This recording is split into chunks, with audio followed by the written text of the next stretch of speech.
As if mass internment, brainwashing, forced labor, forced sterilizations, and organ harvesting weren't enough. Muslim women are being tortured and gang raped at Disney approved Chinese re education camps. Apparently, giving the world coronavirus was but one of the arrows in China's quiver of destruction.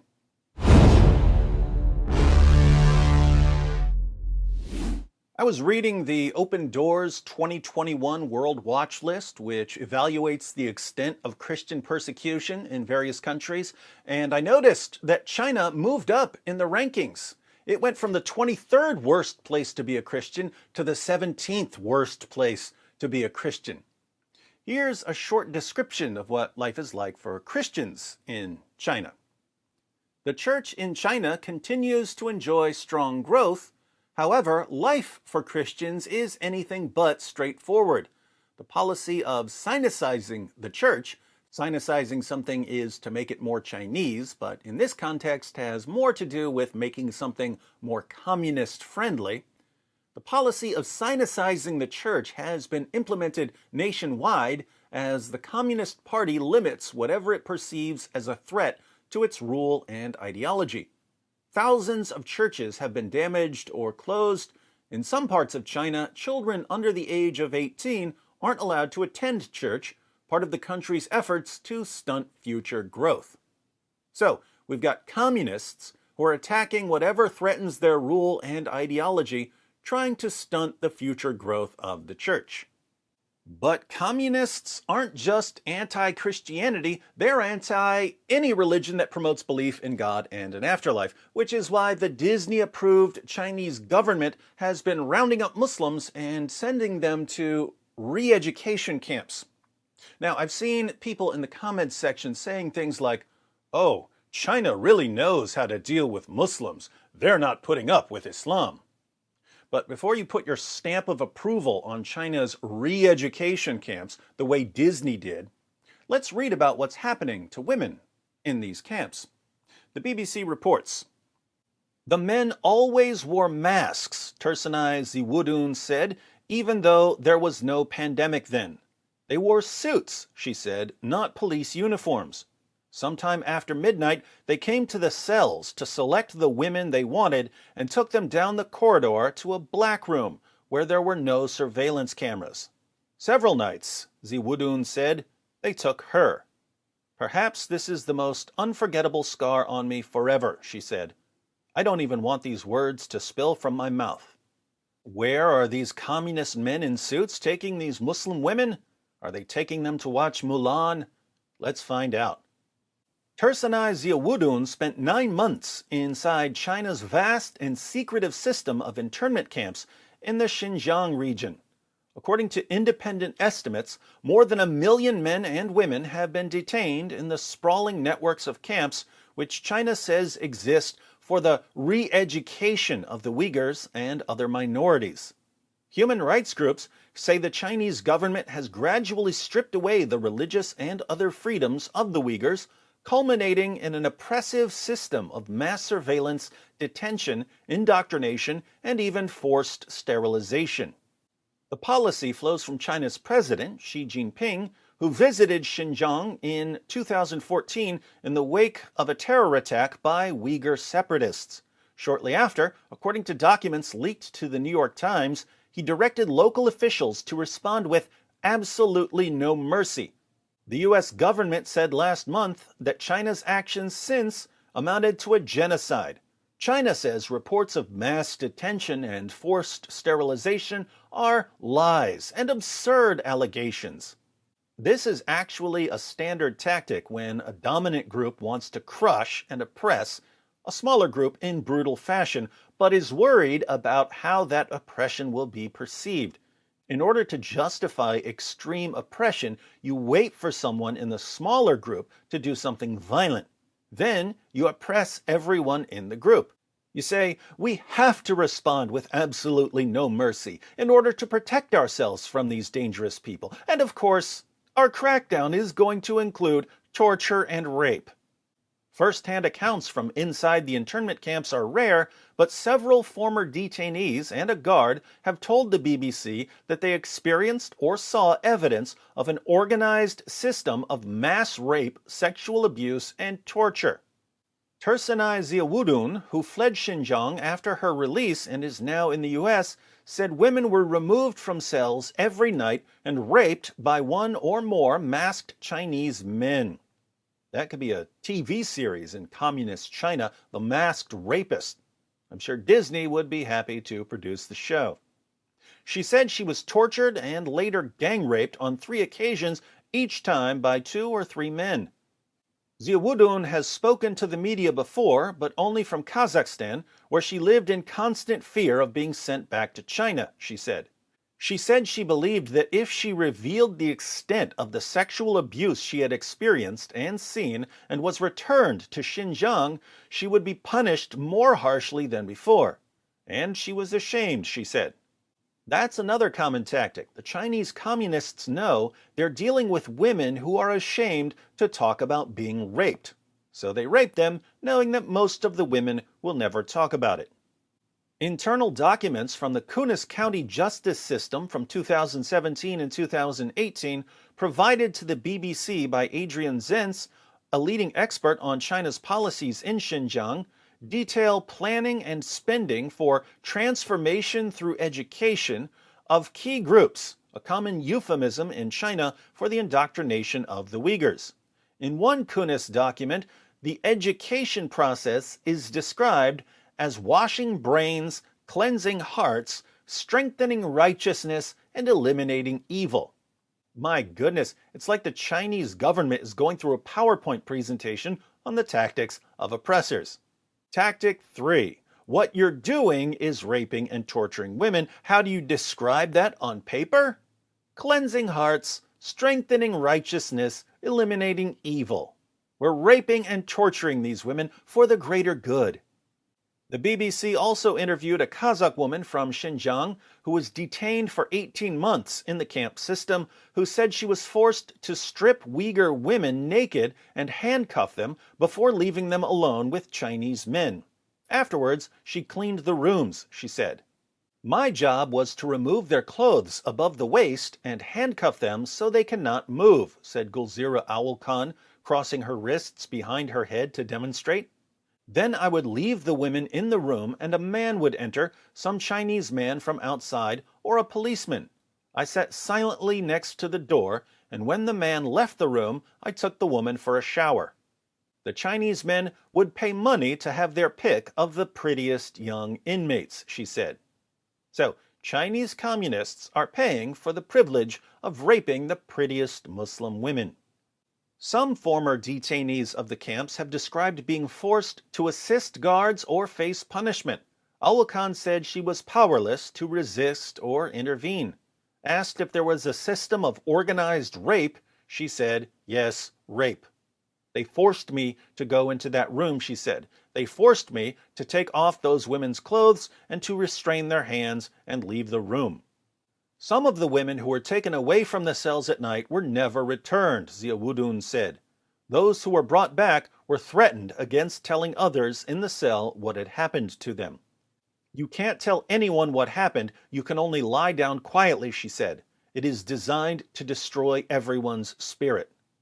Mr. Zenz told the BBC that the testimony gathered for this story was some of the most horrendous evidence I have seen since the atrocity began. This confirms the very worst of what we have heard before, he said. It provides authoritative and detailed evidence of sexual abuse and torture at a level clearly greater than what we had assumed. Notice, we all assumed that these communists were raping and torturing these Muslim women, but we didn't know it was this bad. Alongside cells, another central feature of the camps is classrooms. Teachers have been drafted in to re-educate the detainees, a process activists say is designed to strip the Uyghurs and other minorities of their culture, language, and religion and indoctrinate them into mainstream Chinese culture.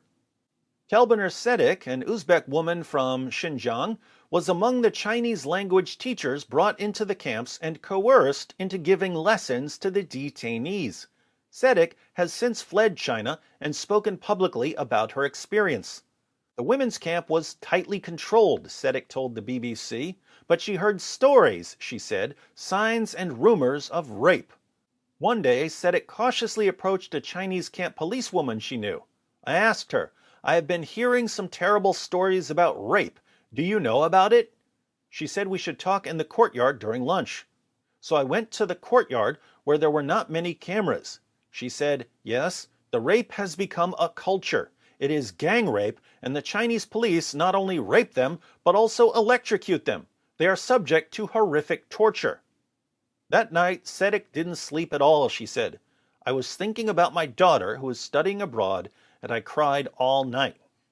So, the Chinese communist men rape the Muslim women at night. Then, during the day, the Chinese communist men send the Muslim women to classes, where the Muslim women are taught about how great Chinese communist culture is. Another teacher forced to work in the camp, Sairagul Sayutbey, told the BBC that rape was common and the guards picked the girls and young women they wanted and took them away. She described witnessing a harrowing public gang rape of a woman of just 20 or 21 who was brought before about 100 other detainees to make a forced confession. After that, in front of everyone, the police took turns to rape her, Sayutbey said. While carrying out this test, they watched people closely and picked out anyone who resisted, clenched their fists, closed their eyes, or looked away, and took them for punishment. The young woman cried out for help, Sayutbey said. It was absolutely horrendous, she said. I felt I had died. I was dead. She felt like she was dead, and she was just a witness. This is commentary from a teacher about witnessing a public gang rape in a Disney-approved re-education camp. According to Zia Wudun's account, the perpetrators did not hold back. They don't only rape, but also bite all over your body. You don't know if they are human or animal, she said, pressing a tissue to her eyes to stop her tears and pausing for a long time to collect herself. They didn't spare any part of the body. They bit everywhere, leaving horrible marks. It was disgusting to look at. I've experienced that 3 times. And it is not just one person who torments you, not just one predator. Each time they were 2 or 3 men. Later, a woman who slept near Zia Wudun in the cell, who said she was detained for giving birth to too many children, disappeared for 3 days, and when she returned, her body was covered with the same marks, Zia Wudun said. She couldn't say it. She wrapped her arms around my neck and sobbed continuously, but she said nothing. Raped and tortured for 3 days straight for the crime of having too many children. Obviously, this isn't something women forget about once they're released. Many in the community had turned to alcohol, Zia Wudun said. Several times she saw her former cellmate collapsed on the street, the young woman who was removed from the cell with her that first night, who she heard screaming in an adjacent room. The woman had been consumed by addiction, Zia Wudun said. She was like someone who simply existed. Otherwise, she was dead, completely finished by the rapes. They say people are released, but in my opinion, everyone who leaves the camps is finished. And that, she said, was the plan. The surveillance, the internment, the indoctrination, the dehumanization, the sterilization, the torture, the rape. Their goal is to destroy everyone, she said. And everybody knows it. Those are some passages from the BBC article. There's a lot more. I'll link to the article in the description box in case you want to read it. So, to those of you who think that China has come up with the correct formula for dealing with Muslims, are you serious? Do you really think that rape and torture are appropriate responses to ideologies you have a problem with? Let me ask you, what is your objection to Islam? I have several. Apart from Muhammad being the most obvious false prophet in history, my main objection to Islam is the way it dehumanizes people based on their beliefs. So, what sort of hypocritical moron would I be if I condemned Islam for dehumanizing people based on their beliefs, but then I praised Chinese communists for dehumanizing people based on their beliefs? I don't like Islam because it oppresses people who are my brothers and sisters in humanity. Not just my brothers and sisters in Christianity, my brothers and sisters in humanity. One God created one humanity, whether you believe it or not. We're all related.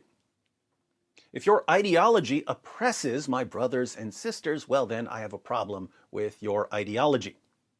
Right now, as you're watching this, communists are raping and torturing some of our sisters in humanity.